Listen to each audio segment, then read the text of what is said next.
পরবর্তী বক্তা মাননীয় প্রতিমন্ত্রী শামা ওবায়দ ইসলাম, ফরিদপুর ২, সময় ৮ মিনিট। ধন্যবাদ মাননীয় স্পিকার। বিসমিল্লাহির রহমানির রহিম।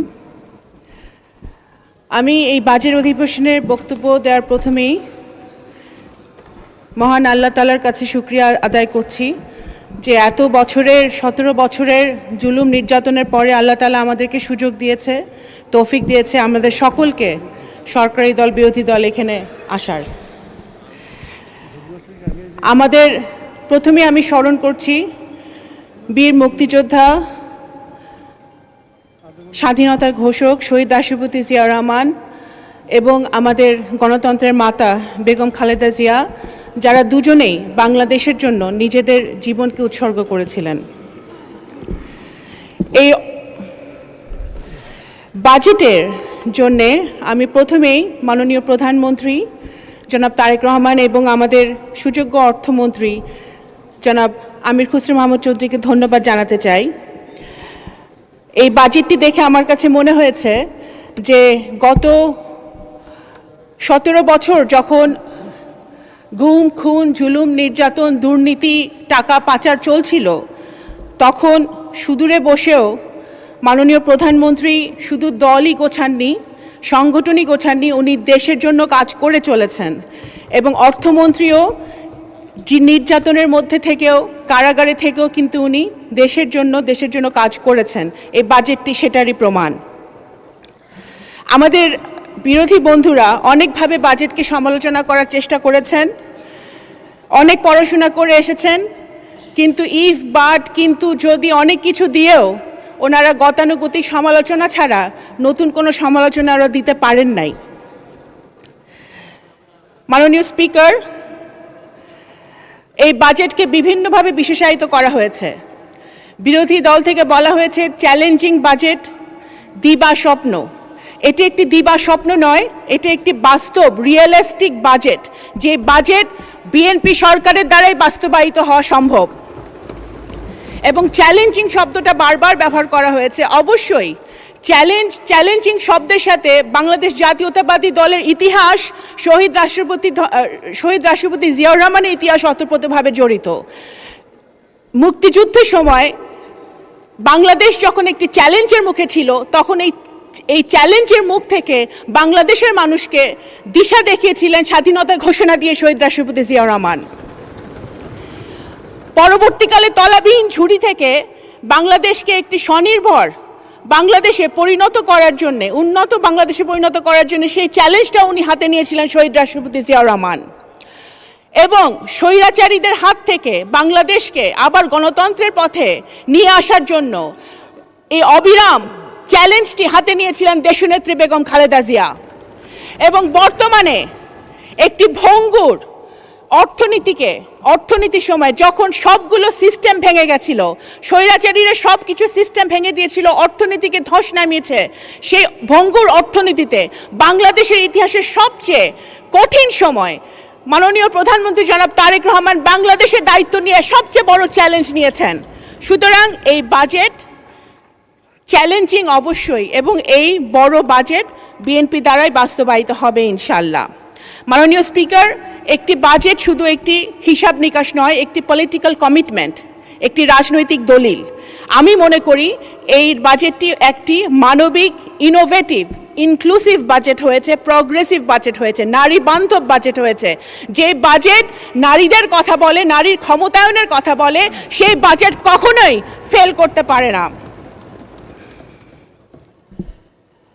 মাননীয় স্পিকার, এই বাজেটে বলা হয়েছে প্রথমে বিনিয়োগ কেন্দ্রিক প্রবৃদ্ধি, সারা দেশে শক্তিশালী রাজস্ব প্রণোদনা করে ওয়ান স্টপ সার্ভিসের কথা বলা হয়েছে, ব্যাংকিং সংস্কারের কথা বলা হয়েছে, খেলাপি ঋণের অভিশাপ থেকে ব্যাংকিং সেক্টরকে মুক্ত করার কথা বলা হয়েছে।